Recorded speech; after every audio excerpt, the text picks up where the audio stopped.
Here we go, at the top of the class on a roll. And it's time to run it up, yeah, you know. Maxed out, put the pedal to the floor. Ayy, on the road, here we go. Yeah, we winning by a landslide.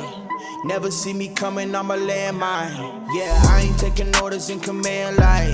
Yeah, you about to see me on demand like. You know on demand. If you ain't know, you about to understand. Yeah, I got the team by my side, right hand. Yeah, take it to a... Hey everyone, I'm Selena Hill, and today I have the very special privilege to speak to my dear friend and colleague, Joseph Swift, about his career as an Emmy-nominated multimedia professional. Joe is a photographer, videographer who has worked with BET, the New York Mets baseball stadium, Citi Field, New Balance Track and Field Center, and Nike's Pro City Basketball. Beyond that, he is a graphic designer, web designer, and television producer with Queens Public Television, which is where he earned his New York Emmy Award nomination in 2020 for his role as a director and cameraman. In addition to that, he is the co-founder of Our World Media, which began as a magazine and then evolved into a podcast and radio show. Joe also works on screen as the host and producer of Tech Talk with Swift, a virtual show that offers viewers guidance on live streaming setups and navigating the complexities of modern technology. Joe, it is so good to join you in this format. Yes, it's kind of weird. I'm behind the scenes, but also on camera at the same time. So for those who don't know, Joe has been producing my new podcast, Over the Hill. Yes. He was also the engineer of Be Heard Talk, which I think for the last 2 seasons from like 2020 to 2021. Correct. Yep, when we were doing a fully live stream show, Joe was the one engineering for us. So, and besides that, he is, whenever I'm in New York, he's my photographer. So if you guys see any pictures of me, like really nice pictures of me in New York, Joe Swift probably took it. So it's great to actually like interview you. Yeah, this feels kind of weird. It does feel weird. For me, yes. Oh, okay. Well, you know what? Let's just start talking about the beginning of your journey. You accomplished so much, again, as a multimedia professional, photographer, videographer, producer, all the things. How did you get your start? And how did you actually even start in the entertainment industry? Because I understand that you were a professional DJ. Yeah, well, a little bit before that, I got my first computer in '98. That's what kind of started everything. Opened up my mind just to learn a whole bunch of new stuff. So what happened was I used to, like, after track practice, I used to just go home and go on the computer, and it let me connect to people that was in different cities, different states. So it was like a real eye-opener, you know, and that's really where it started at. Okay, so you started there. Yeah. Now, when and how did you become a DJ? DJing happened, let me see, 2005, around that time, 2005, 2006. I got into it because my sister had her 14th birthday party, and some kids came to the party. They messed it up. They messed up the cake and everything, but there was a DJ there. Never forget, there was a DJ, and he was playing reggae, my favorite genre of music, and he was mixing. I'd never seen anybody mix before. I was like, how do you do that? He was like, oh, I have a mixer. That's what I'm using. So I said, I need a mixer. But that's all I knew. I needed a mixer. So that summer, I went and bought a mixer, but I didn't realize I needed CD players / turntables. So I got that. I didn't know what I was doing. I didn't know how to reduplicate what he was doing. I had 2 decks, left and right side. I was like, how do you get to the music to play on the other side? So it started like that. I asked my barber, I was like, do you know any DJs? Because I bought some equipment. I'm trying to learn. And he was like, yeah, I know some guys in the neighborhood. They've been DJing for years. I'll give you their information, and, you know, he'll set everything up. So he did, my barber. And this guy named Sean from Hurricane Movements, we spoke on the phone, and I was telling him about my sister's birthday party and what happened. He was like, I was at that party. I was like, you was at my sister's party? And he was telling me about the cake and everything. I said, wow, so you were there. So we made an appointment. He came by, and he was showing me how he was DJing. He was teaching me, like, everything, how he talks on the mic and how he mixes. And my mind was just blown. I was like, that's crazy. And I kept practicing after that, try to learn. He was like, come with me. Me and my brother and my cousin, we do parties every week. So I rolled with them to parties for like the next 10, 12 years, just learning the business, meeting people, and like in the same time building my own brand. And then I started doing graphics all around the same time and taking pictures. And then people in the clubs used to ask me, other DJs and promoters, how do you do that? You know, can I hire you? And that's kind of where it started in that area. So that's where you started in media. Yeah. You wear so many hats, Joe. Is there a particular role or aspect of media that you enjoy the most? Yes, photography is what I love the most. Really? And why is that? Because it's one of the areas that takes me out of my comfort zone. I have to go up to people, and I'm usually behind the scenes. I don't like approaching people, but it allows me to approach people that I would probably not normally approach and capture like their photo, like freezing time. That's what I call it. Like I'm always freezing time, even though my name is Swift. Like try to freeze time, and I love that. And it lets me. It's almost like collecting baseball cards or basketball cards when I get a picture. So like I have a picture of Usain Bolt. I'll have a picture of Jamie Foxx, somebody like that. I'm like, oh, I got this person. And it makes me feel good to like go up to them, and if I get the opportunity to speak to them, you know, that's something that graphic design doesn't usually do for me, or even video, because with video, I may be up in the bleachers or something like that, and I never get to meet the person. So photography gets me out my comfort zone, and that's where I started. That's like one of the first things that I love the most, and then it just expanded from there. So, who are some of the other celebrities and athletes that that you've photographed? You said Jamie Foxx. Who else? Jamie Foxx, Noah Lyles. He's a U.S. track runner. There's so many people. Nas, Jay-Z, Taraji P. Henson. The list goes on and on. There's so many people I can't remember. Who stands out the most? The most? Probably Usain Bolt. Why is that? Because track is like my passion. That's where it all started, like in the very beginning, sports, track and field. And his last name is Bolt and mine is Swift. So I was like, I want to one day meet him. And I met him in New York like almost 10 years ago. I was like, Swift and Bolt. He was like, huh? He shook my hand. Oh. So that was like a real good moment for me. Oh, wow. Okay. So in addition to all those things, I also mentioned that you created Our World Media with your mom. Yes. Now, it started off as a magazine and evolved into a podcast and into a radio show. What inspired you to create it? Well, I have to give credit to my mother for that. It was because of finding it very difficult to get a job in the media industry. So my mother said to me one day, I want to create you a job. We're going to start our own magazine company. And I was laughing. I was like, that's so stupid. Like, neither of us are writers on that level, and I'm not into that. She was like, don't worry, it'll work. I was like, all right. So I put together a rough draft over the summer. I think it was 2013, if I'm correct. I put like a newsletter together based on something that she had done like maybe 10 years prior. So I was looking at this newsletter she had. I was like, I know I could do better. So I opened up Photoshop, and Photoshop is not really meant to do magazine like multiple page layouts. I used it anyway, and I was saying to myself, it's not coming out the way I wanted to. So I asked somebody, and they told me you got to use Adobe InDesign. And at the time, I didn't know what InDesign was and never used it.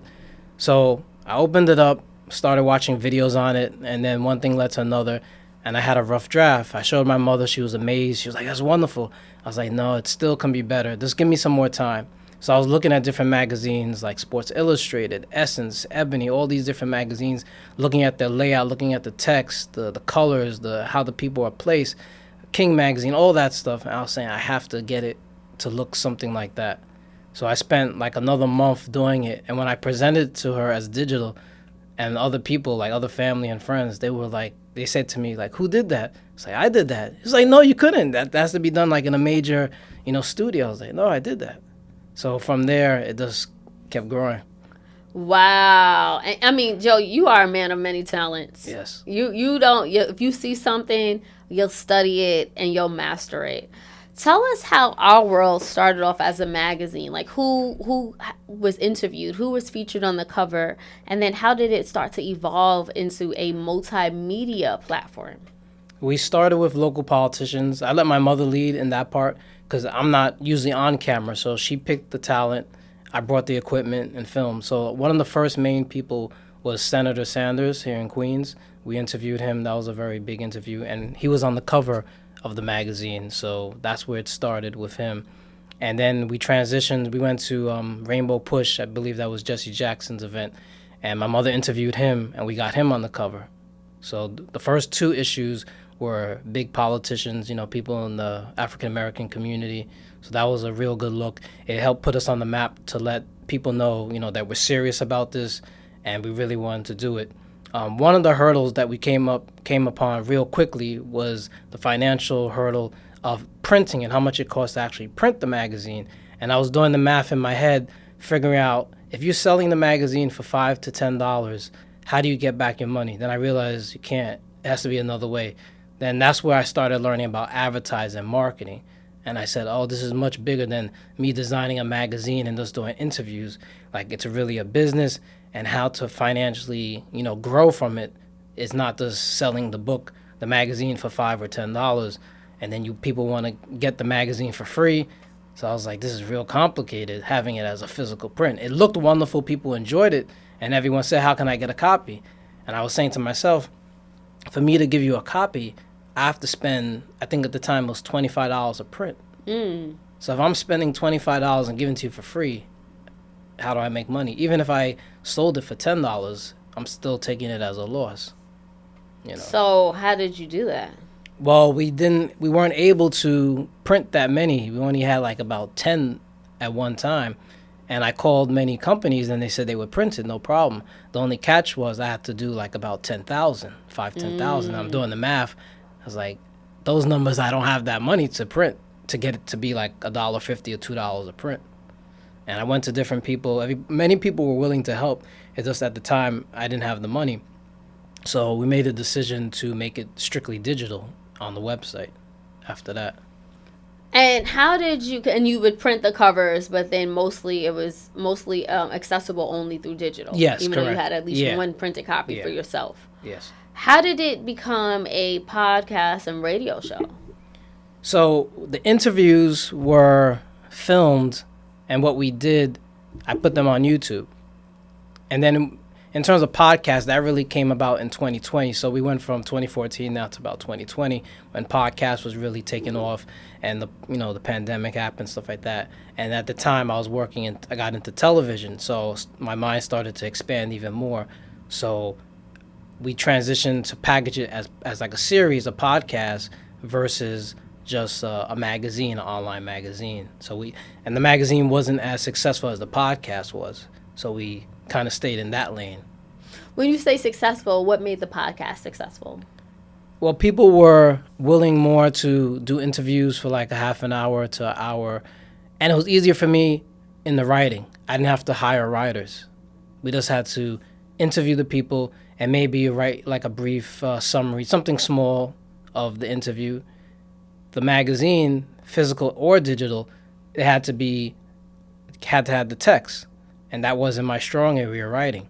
So we would hire friends, family, people in the community, interns, college students, to write. And that became expensive as well, paying people every couple of days or every week, to write articles. So the podcast part made it much simpler because it was mostly video, which was more my strong point than the writing. And tell us how it became a local radio show. So, okay. So fast forward from 2020 to about 2022, my mother, her and my godfather, Wayne Gilman, they were planning on creating a radio station for about at least 15 years. And it wasn't cheap. It's still not cheap to have an FM station. And my godfather was talking about the paperwork. And I just had an idea. I was like, well, my friends, they DJ and they're on internet radio. I was like, let me look more into that. I've been to radio stations, internet radio stations, but I'm more as a DJ. I wasn't thinking, how do you set it up? I just know how you play. So I was looking into it more, and I was like, maybe I could start an internet radio versus the FM, because the FM seemed too difficult financially, legally. There's so much to it. So when I did my research on internet radio, I said, oh, this is much easier for me and much cheaper. So I told them what I'm able to do, and then I was like, let me just do it. I did it, and then we created a WGGS radio. I believe it was 2022, around that time. So we had the digital magazine, the podcast, and the radio station. Wow. Okay, well, That's a lot to accomplish. Yeah. And you talked about your mother. For those who don't know, tell us a little bit about her background. And did she inspire you to get into media? In a way, well, by her buying the computer, that was the main inspiration. I always tell her, like that's the best gift you ever got me in my life, other than birth. You got me the computer. That really changed everything. Because before then, when I was taking computer classes in school, I was failing. I wasn't even interested in computers. But I think it was '98, like I said, when we got our first computer. It was a Packard Bell. I'll never forget. That really changed everything. So when we got that computer, just kept going from there. So that was amazing, and she always supports me. She tells me like the future. She's like, this is what you're going to be doing. I was like, there's no way I'm going to be doing that because I don't have that skill. She's like, yes, you do. You'll be doing it. So time goes by. Then she was like, I told you. I was like, yeah, you're right. Now, did she work in media too? She used to work in media when she was in college and after college. I believe it was WWRL. She used to work the board. And ironically, she doesn't know how to work the board now. We always joke about it. But yeah, her background is radio. She also used to manage R&B and disco groups back in the day. So she's very much, in the music industry from the old school days, as well as my grandmother. She used to be an opera singer. She was a model. And my father, he's a singer. My grandfather, he was a singer as well and played the saxophone, I believe. So my family is a musical background on both sides. So, it runs in the family. It does. So media and entertainment runs in the Yes. family. What has been the most challenging part of your career journey? Well, obviously the financial part, I would say that's the largest part. Why is that? My lack of understanding of how this business works. I'm used to like working food service. It's a different way of generating income. And this field is more to me about who you know and really being outgoing and meeting people and networking. And that was never my strong point. So that's something that I've been working on all the time to get better at it. I realize when I meet people and they see my skill, it's so much easier for me to get work than filling out a job application and doing it that way. I usually never get work that way. There's always somebody, they see me and it's like, I want to hire you because I like what you do. You show up on time, you speak properly, and then that leads to the next person, to the next person. But the financial part, that was like the main thing, the networking, like me building up that. So those are like the two that I can really think of off the top of my head. Other than that, it's the everyday stuff that people go through. Got to start at the bottom, work your way up, make mistakes, make bad decisions. So, yeah. What would you say is the thing you're most proud of in your career? Well, you kind of said it earlier. I'm very proud that I'm multi-talented. So if one thing doesn't work, I could kind of jump to the next and be on a similar skill level with it and like just pick up. Well, photography's not working, I'll do video. If video's not working, I'll do music. If the music's not working, I'll do animation or stuff like that. All in the media world. Right. So Yeah. you do it all and you're so proud. I thought you were going to say your Emmy nomination was the most proud thing, but I love that you said that all the skills that you acquired over the years is something that you're proud of, which you should be. I want to shift gears a bit because you've been in the media industry for 10, 15, 20 years. Professionally, I would say 15, but when looking back, started really like in about 2000. Okay, So it's about 25 yeah. years. That's a long time, and I want to talk about some of the changes. How has the media landscape changed, especially now with the introduction of AI? What Yes. future changes do you foresee in the industry as well? The changes I've seen, there's so many. That's a whole separate show. Well, starting with, like I said, I have to start with my computer. When I got my computer, we were on dial-up. The video was, you had to have so much money to do video. I remember my mother bought us two webcams. That's the fact that I was able to see her from the Bronx to Queens, and it was so glitchy. It was horrible quality. I was like that. I was amazed by that. Wow. It was like, wow. I remember I had an Encarta Encyclopedia CD. I put it in the computer, and you're able to see video clips. I was like, wow, video on the computer. That is Wow. amazing. So from that to where we are now, I'm like, my mind is still blown. One quick story, I believe I was a sophomore in high school. It was in Forest Hills High School. And I transferred from aviation to Forest Hills. And it just so happened the class that I was in was doing video conferencing. We was actually conferencing my old school and my old class. Like out of all the schools in New York, we was doing a video conference with my old school. And I remember the instructor or the engineer was telling us this room was over $1 million to do what we're doing now for pennies. And the quality obviously was nowhere near where it is now. Yep. So that's one segment that I'm like, wow, look how much has changed over the years. And then also like how quick you're able to do things. Like each year things get quicker. Like what took a year, you do 6 months. What takes 6 months, 3 months, 3 months, couple weeks, weeks, days, hours, minutes. It's like crazy. Touching on the AI, let me just add to that because, I've been working in media for over a decade as well. Yes. And to your point, just like take something like video editing. Mm-hmm. Now, first of all, to record a video, you could record a video high quality from your home with a phone. Yes. And then there's so many tools like Riverside, which is one of my favorite platforms, that edit the video for you. And not only that, it will extract really good clips. So to your point, things that were taking hours, like when I started podcasting 2014 and we started doing our streaming show 2020 and 2021, we would have to watch that whole video and then pick out the clips and edit it and reformat it, and now you have platforms that'll literally do it for you. So I just want to just say that's one of the, I guess, the pros. And another question I had for you is like, could it be a disadvantage? Because is it eliminating jobs? Like if I can shoot and edit my own videos and it looks like the setup you have here in the studio, is that putting some people's job at jeopardy? Personally, I feel that way. You do? I hear the industry say that no, people won't lose their jobs. Overall, I feel that will happen over time, just like everything else. If you look back, there's no payphones barely. Those are all jobs eliminated. There's no TV repair people. Usually you just throw your TV out, buy a new one. Yep, that's true. You don't. They did used to have TV repair people. I forgot about that. Keep going. Blockbuster Video. Who goes to video stores and rents videos? Those jobs are gone. Everything is streamed now. So there's so many industries, like record stores. Who goes to the store and buy music? Who even buys music? Most people just stream it. Yep. So at some point, jobs will be eliminated. At the same time, there'll be new jobs. So it's always like a ongoing. It's like I just call it life.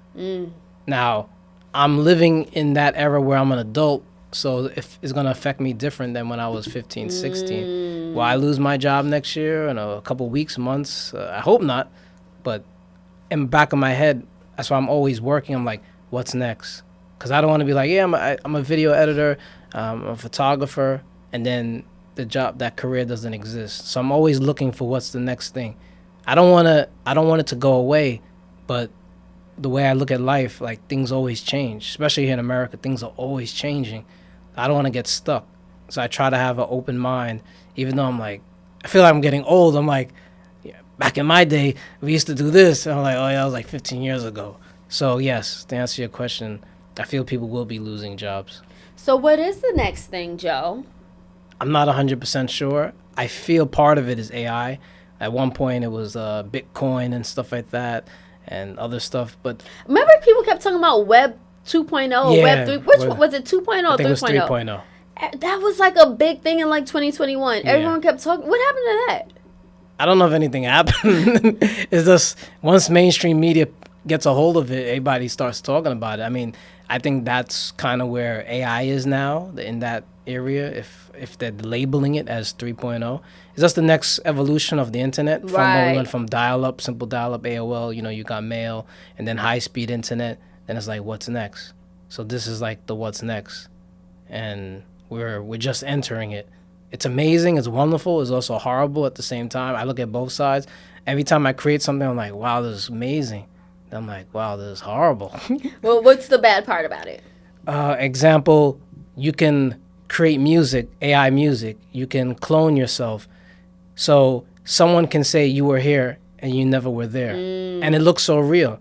So you could take it to a police officer and say, this person did this. See, they were right here.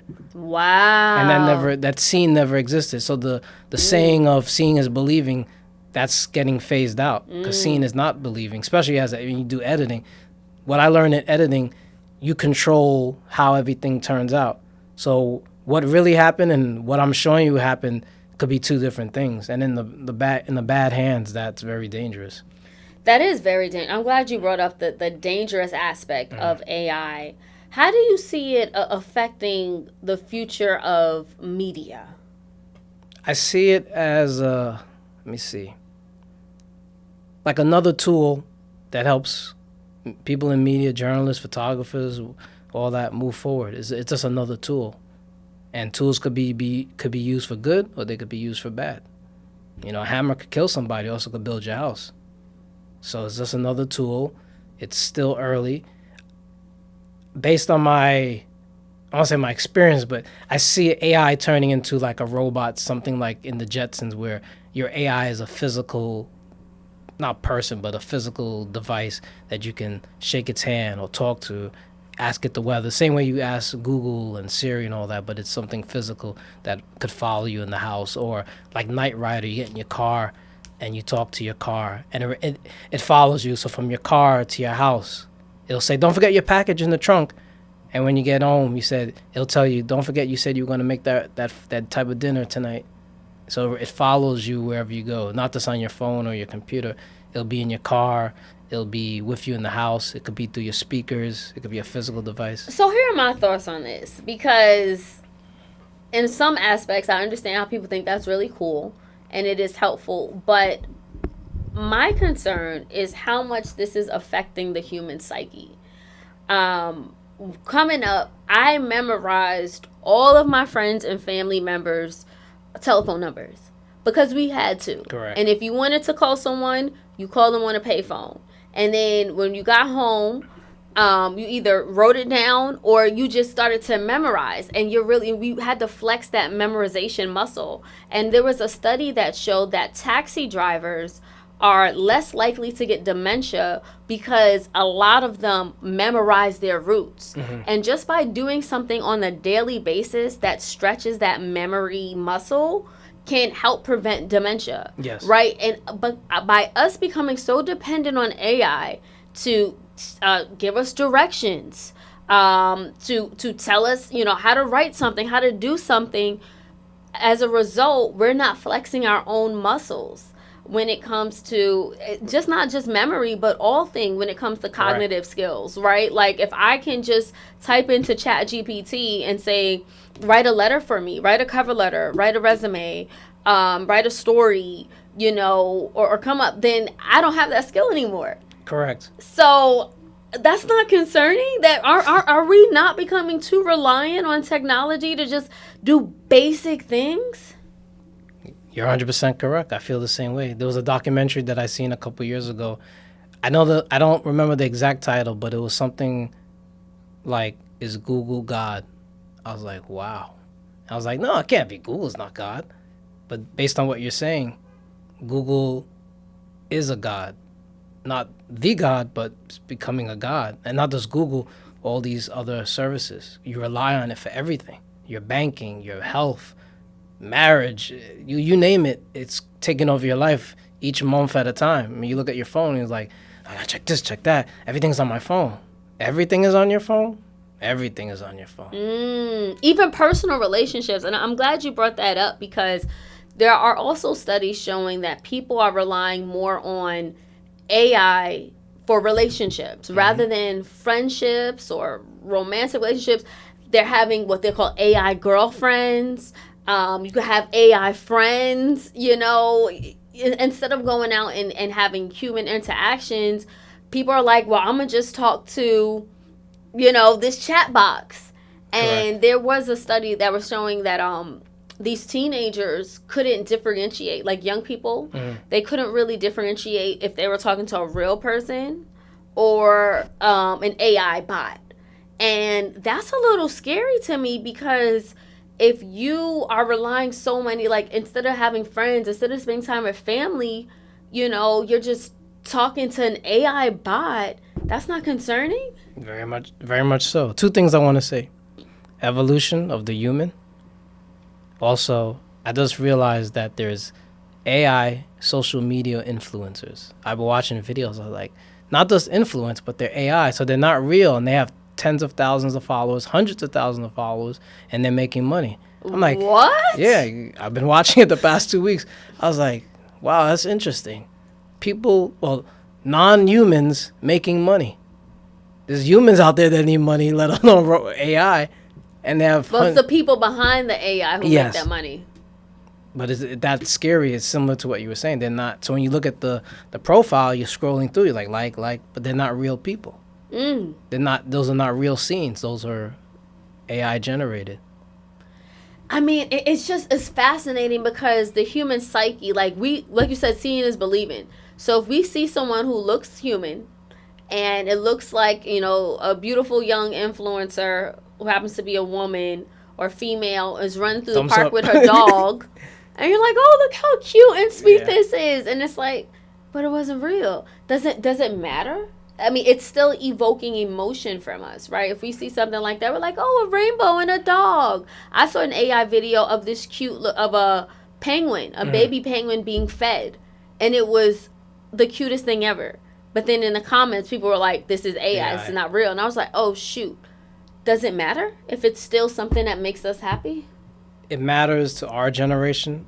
The next and the following, I don't know if it's going to matter as much. It's like certain things matter to people that lived here on this earth 200 years ago that doesn't matter to us now. Yep. So our parents, I know my parents usually say, these kids, they don't know what they're missing.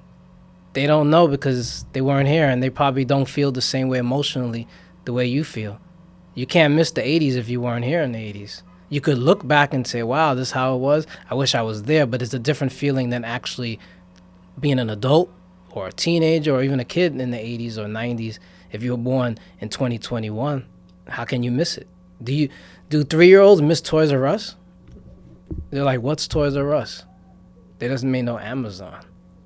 For me, Toys R Us, that was like sacred. That was like almost like heaven. Like, wow, Toys R Us, I get to go there for my birthday and Christmas. And my niece is like, she doesn't know what Toys R Us is. So it affects me. It may affect you. It doesn't affect her. That's a great point, Joe, because to your point that you're making, young people nowadays don't know the difference. And because they don't know, they may not care. They may follow influencer, but like, oh no, it's AI. Why should I care that this is not a real person? Why should I? And let's say they're having conversations with the AI bot, and they're like, that's my friend. What's the difference between we have great conversation? What's the difference between her and somebody at school? I don't see a difference. Why does it matter? Bring back somebody from 80 years ago, take out your phone and say, what's the weather? Like, why are they talking to themselves? Right. It's like, no, I'm talking to Siri, I'm talking to Google. Like, what is that? That's how I communicate. That's how I get the weather. Hey, Google, tell me how to get here. Like, what? You don't take a map? Right. Like, what was that person? You would be considered crazy. And you know what else I think, something I find concerning, is that it really eliminates human interaction. I remember when I was a little girl driving, if my mom didn't know how to get somewhere, she would roll down the window, not press the button. She would roll down the window and be like, excuse me, how do you get to Hillside Avenue? How do you get to Francis Lewis? And that was a normal part of the human experience. You had to talk to strangers. Correct. Like, you would go into the grocery store and be like, do you know what time the post office closed? You would ask the cashier, is it supposed to rain today? Like, we had to talk to each other. Now, you don't have to talk because the phone tells you everything. Mm-hmm. You're right. Do you remember that? People ask for directions, used to roll down and talk to each other. I remember and that. I feel like without that human connection, it makes it easier for us to hate one another. Because if I'm driving down the street and I needed directions from someone of a different ethnicity, a different nationality, maybe they're documented, maybe they're undocumented, if they were helpful, that's all that mattered. It didn't matter that they spoke a different language or, English wasn't their first language.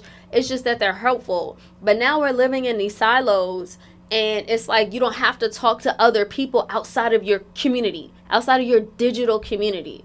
So you're not having conversations with people who don't look like you or don't think like you. And it's, in my opinion, it's affecting the empathy we have for each other. Correct. What do you think, Joe?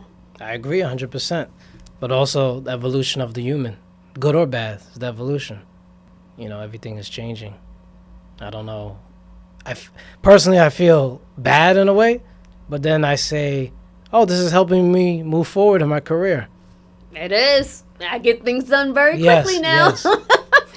I get it. It's the good, it's the bad, because projects that would take forever, you know, hours on end, get done in 1 hour now. Yes. You really can. And to your point, you know, you were showing me some of the AI, and I mean, I love the intro we have for my new podcast. Something like that, to get an original song and a video like that would take Tell me about way it. more money, way more time. You have to get a songwriter, a singer, a whole production behind that.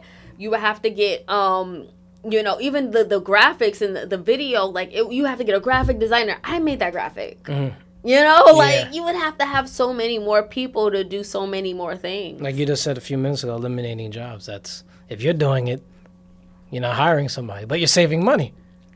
Saving money and time. So I guess one of the answers would be young people should be getting more into technology and AI.